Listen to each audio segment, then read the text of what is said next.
Dans une précédente vidéo, j'avais parlé des villes situées sur des frontières. Certaines de ces frontières étaient très ouvertes, permettant aux habitants de se déplacer librement d'un pays à un autre. Dans cette vidéo, on va voir des frontières bien fermées. Mais avant, je vais vous parler du partenaire. Conflict of Nations est un jeu de stratégie joueur contre joueur en temps réel et gratuit. Dans ce jeu, vous choisissez un vrai pays à diriger pendant un conflit mondial du XXIe siècle. Durant une partie, vous pouvez affronter jusqu'à 128 joueurs, et une partie peut s'étaler sur plusieurs semaines. Créez une armée avec vos nombreuses unités, puis ensuite créez des alliances avec d'autres pays avant de vous lancer à la conquête du monde. Puis à vous de lancer votre stratégie pour gagner les batailles épiques et prendre le contrôle de nouveaux territoires. Pour moi, le plus intéressant, ça reste tout le côté diplomatique. Et comme dans tout jeu de stratégie, plus on peut interagir avec les autres joueurs pour créer des stratégies communes, et plus le jeu devient passionnant. Dans ce cas, vous pouvez discuter, faire des pactes de non-agression, des alliances et même des trahisons. Bref, comme dans la vraie vie. Vous pouvez jouer sur PC ou mobile avec le même compte. En cliquant sur le lien dans la description, vous obtiendrez 13 000 pièces d'or et un mois d'abonnement premium gratuit. Offre disponible pendant 30 jours à partir de la diffusion de cette vidéo. Bref, allons voir quelques exemples de frontières ouvertes. Par exemple, entre l'Uruguay et le Brésil, la frontière est plutôt ouverte. Certaines villes sont situées sur la frontière et on peut aller librement d'un côté et d'un autre. Cependant, si un voyageur étranger compte aller au-delà de cette ville, il a l'obligation d'aller à un poste de douane pour se déclarer.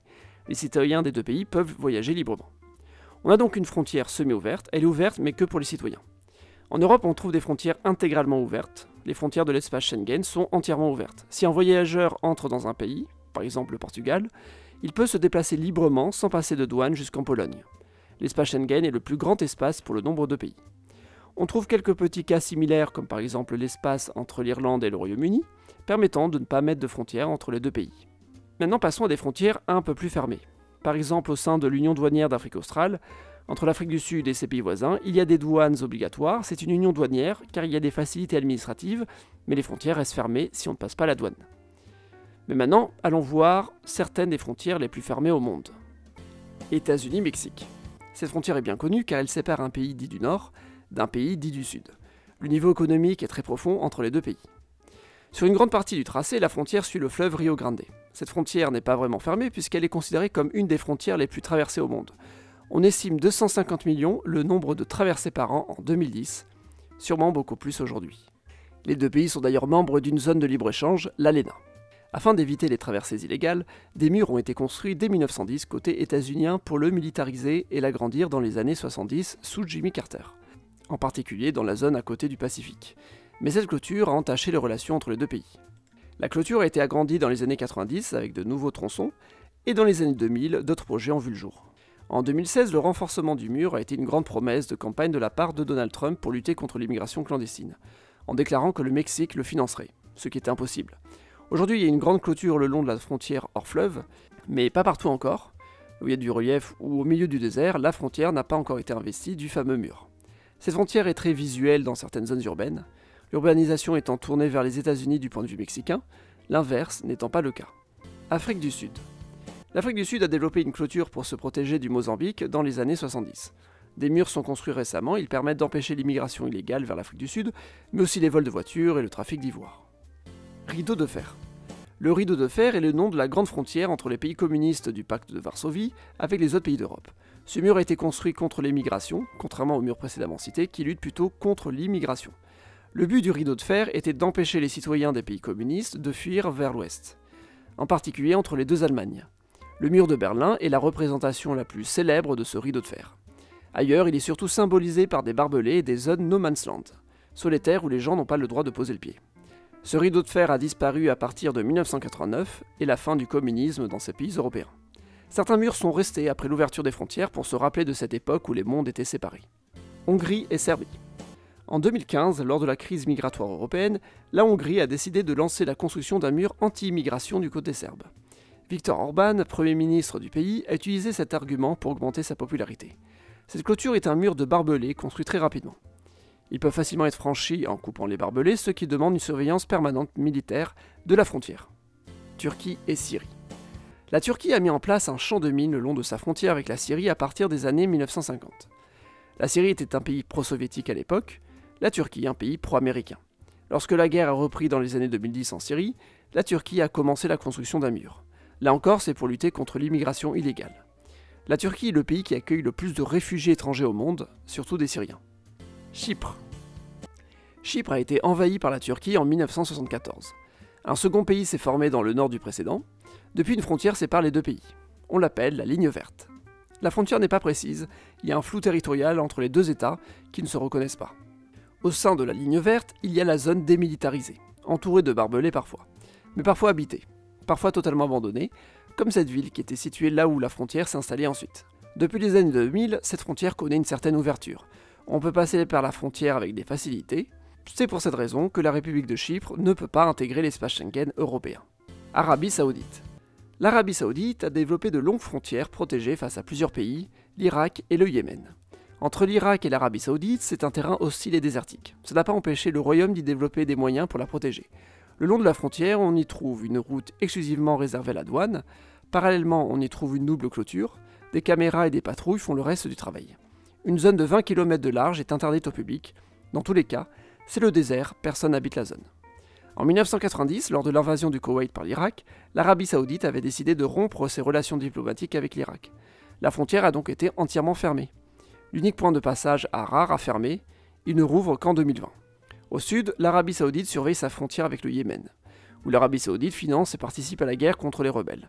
Ici c'est pareil, il y a une route douanière pour la patrouille qui surveille que personne ne traverse la clôture faite de barbelés au milieu du sable du désert. On trouve aussi des clôtures avec la Jordanie. Israël. Israël crée de nombreuses frontières pour protéger ses citoyens. La plus célèbre frontière est celle avec la bande de Gaza qui est presque entièrement encerclée par Israël. Israël y a mis un dispositif très lourd pour empêcher tout déplacement illégal. Le grand mur qui entoure Gaza a été projeté à partir de 2014 et complété en 2021.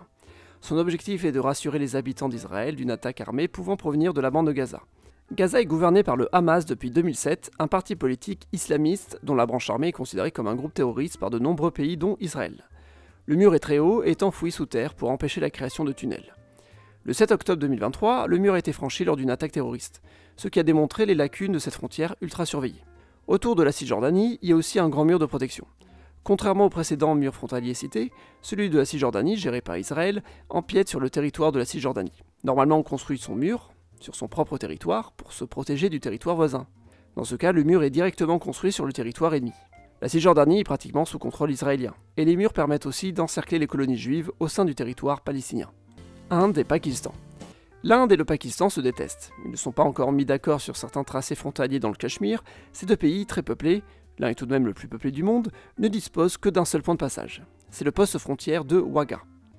La frontière entre les deux pays traverse une zone désertique, le désert du Thar, et au sud de ce désert, on trouve une zone très peu peuplée, marécageuse, avec un delta. Voilà pourquoi il n'y a pas de point de passage dans toute cette région. L'unique région peuplée commune entre les deux pays est le Pendjab. Et au nord du Pendjab, c'est les montagnes, elles aussi très peu habitées. Le Pendjab est une région de 150 millions d'habitants coupée entre les deux pays. On peut voir dans les images satellites, la frontière est accompagnée d'un tracé. Cette route construite le long de la frontière de chaque côté avec des clôtures et barbelés, l'Inde a aussi installé de nombreux projecteurs tout le long de la frontière pour éclairer la zone et être attentive de toute traversée illégale. Cela signifie que la frontière est visible depuis l'espace avec cette lumière orangée que sont les projecteurs. Il n'y a qu'un seul poste frontière, celui de Wagah, pas très loin de la métropole de Lahore. Arménie.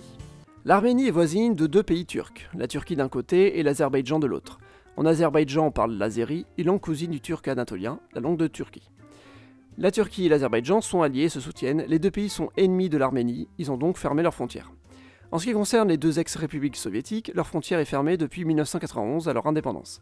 Les deux pays se sont provoqués une guerre très rapidement, contestant les territoires de l'autre et n'ont pas réglé leurs différends.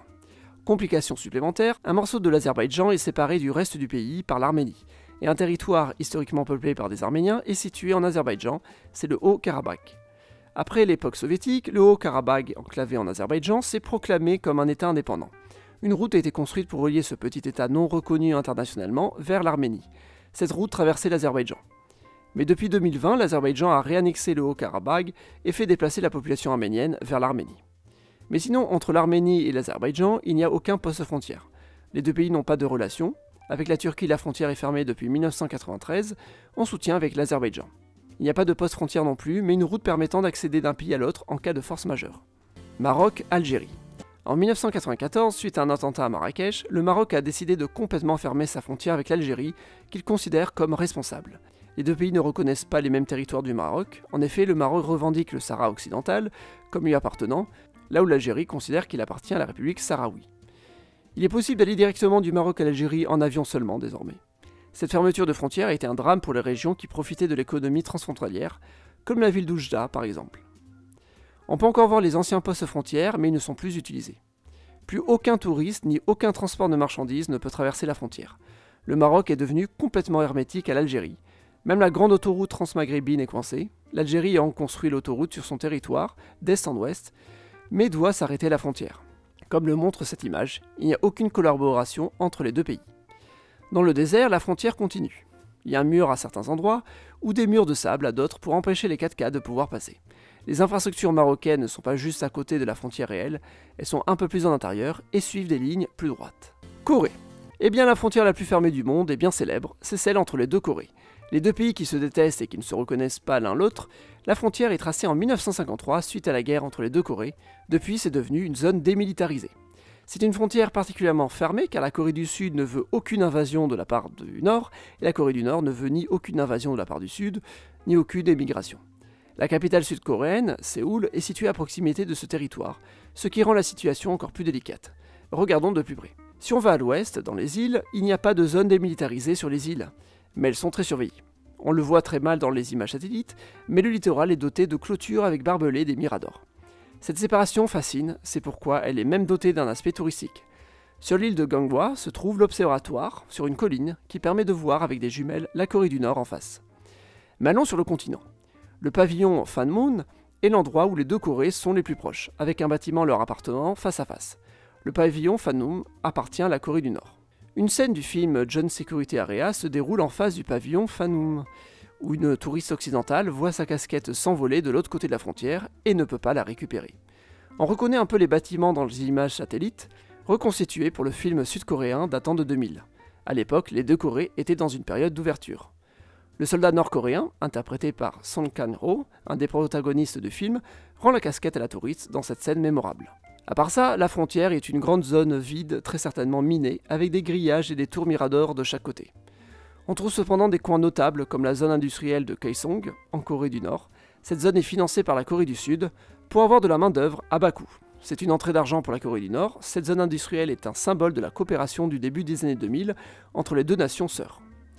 Depuis les années 2010, les deux Corées n'arrivent plus à avancer dans le projet. Pas très loin de la zone industrielle, on trouve le village de Kijongdong. Sûrement un faux village pour la propagande, c'est l'unique lieu soi-disant habité visible depuis la Corée du Sud. Quand la Corée du Sud a installé un drapeau sur un mât haut de 100 mètres, la Corée du Nord a décidé de construire un équivalent haut de 160 mètres dans leur village de propagande. Il y a un village sud-coréen lui aussi très proche de la frontière. Ces deux villages, très proches de la frontière, sont situés dans la zone démilitarisée. Cela signifie que c'est l'ONU qui gère la zone officiellement. Et bien voilà, j'ai fait un tour du monde des frontières les plus fermées. Merci à Conflicts of Nations pour avoir financé la vidéo. Jeu de stratégie, joueur contre joueur, en temps réel et gratuit. Le lien est dans la description et en commentaire épinglé. N'oubliez pas, vous pouvez recevoir 13 000 pièces d'or et un mois d'abonnement premium si vous jouez dans les 30 jours.